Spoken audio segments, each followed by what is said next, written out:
Vallahi bunlar durmaz. Bunlar güçten anlar. Bunlar sağduyudan anlamaz. Bunlar barıştan anlamaz. Kahrolsun İsrail! Kahrolsun İsrail! Güçten anlarlar. Bugün geldiğimiz noktayı görüyorsunuz. Barbardır bunlar. Allah Azze ve Celle bunların boynu bunlara çevirmiş. Allah Azze ve Celle bunlara karşı Müslümanları uyarıyor. Nasıl ki Kur'an-ı Kerim'de defaatle şeytana karşı Müslümanları uyarıyorsa bunlara karşı da bizi uyarıyor. Bu Yahudilere karşı bizi uyarıyor. Bunlar yeryüzünün en mel'anetli insanlarıdır. En mel'anetli varlıklarıdır. Dolayısıyla bütün Müslüman ülkeler, başta bizim ülke olmak üzere, başta Cumhurbaşkanımız olmak üzere, başta hükümetimiz olmak üzere, bütün İslam ülkeleri bunlardan ilişkilerini bir an evvel kesmelidirler. Bu alçak, bu şerefsiz, bu insanlıktan nasibi olmayan bütün konsolosluklar kapatılmalı ve bunların bütün işgalci o alçaklar derhal ülkelerine, ülkelerin cehennemi dibidir. Cehennemin dibine onları göndermek lazım. Takbir! Allahu Ekber! Takbir! Allahu Ekber! Takbir! Allahu Ekber! Biz başından beri diyoruz, İsrail diye bir devlet yoktur. İsrail diye bir devlet yoktur. İlle de İsrail bir devlet olacaksa o cehennemin dibidir Allah'ın izniyle. Tekbir! Müslümanlar buna Allahu Ekber! Tekbir! Allahu Ekber! Tekbir! Allahu Ekber! Değerli Müslümanlar, bugün Gazze'de oradaki Müslümanlar, orada bugün canını veren, bedenleri parça parça olan Müslümanlar, vallahi bizim izzetimiz için, bizim şerefimiz için, Allah için oradalar. Kendilerini feda ediyorlar. Bunu görmek lazım.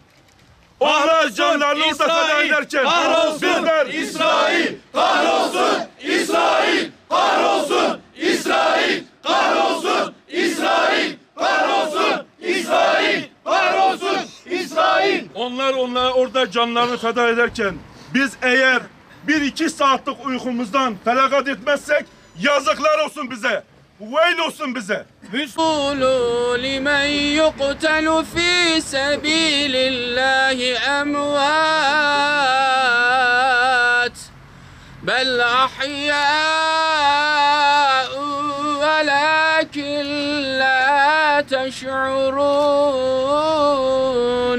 مصيبة قالوا إنا لله وإنا إليه راجعون. Uhud'da ve İslam için savaşan tüm gönüllerde yaşanan o güzel cihadı bizlere nasip eyle. Ateşi söndürt Allah'ım. Allah'ım o zalim, kafir terör şebekesini de gözümüzle görüp yerle bir yeksan olup birlikleri dağılıp görmeyi bizlere nasip eyle Allah'ım. Allahu Ekber! Allahu Ekber! Allah rızası için eğer biz gerçekten iman etmişsek bugün sözde bir imanın yetmeyeceğine, imanın amelle desteklenmesi gerektiğine şahitlik ediyoruz.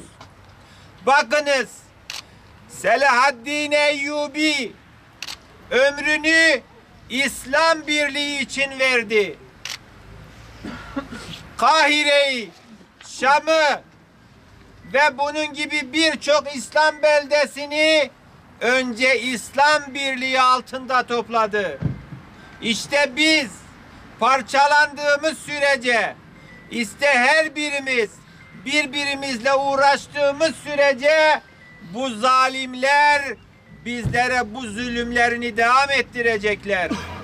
Ne zaman ki Selahaddin Eyyubi'nin torunları alanlara çıkıp fi sebilillah yalnız Allah'ın rızasını kazanmak için eğer fedakarlık edecekse işte o zaman zalimler korkup arka arkaya kaçacaklar.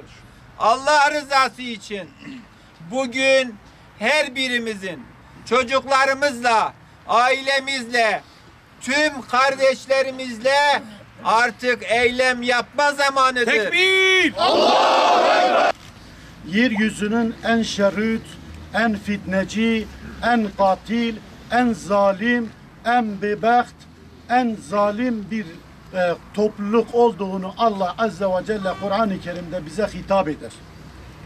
En fazla peygamberin geldiği kavim Beni İsrail'dir.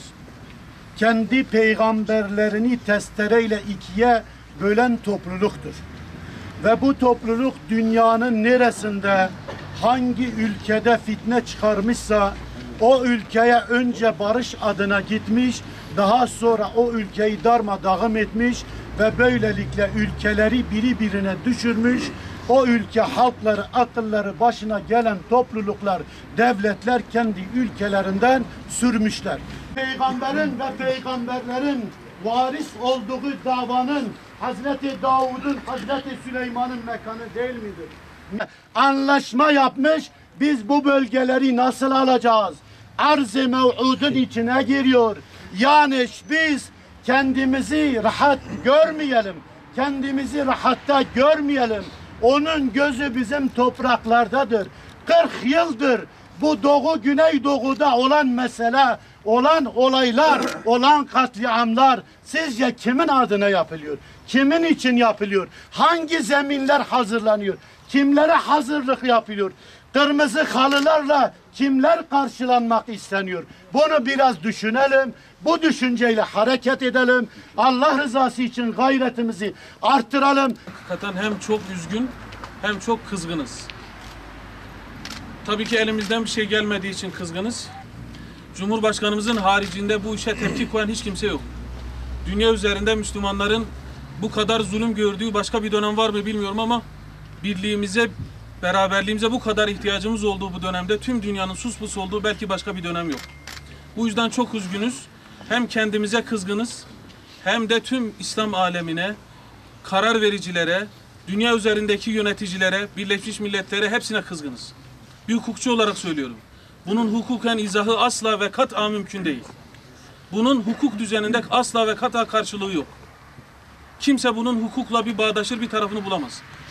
Muhammed Resulullah. La ilahe illallah. La ilahe illallah. İsrail lanetullah. İsrail lanetullah. La ilahe illallah. İsrail lanetullah. İsrail lanetullah. La ilahe illallah. La ilahe illallah. Amerika lanetullah. Amerika lanetullah. Tekbir. Allahu Ekber. Tekbir. Allahu Ekber. Tekbir. Allahu Ekber.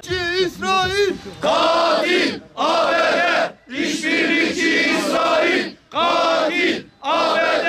İşbirlikçi İsrail.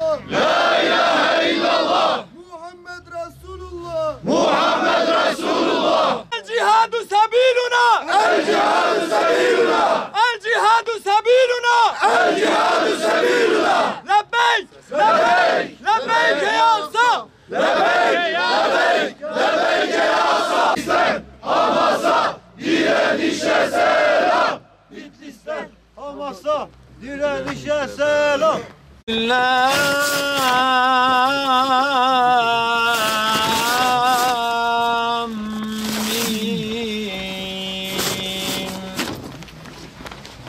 ذلك الكتاب لا ريب فيه هدى للمتقين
Kahhar, Ya Kahhar, Ya Kahhar. Hayatımızı ve harimi hizmetimiz için yapılan şanlı mücadelede mümin kullarına yardım eyle Allah'ım.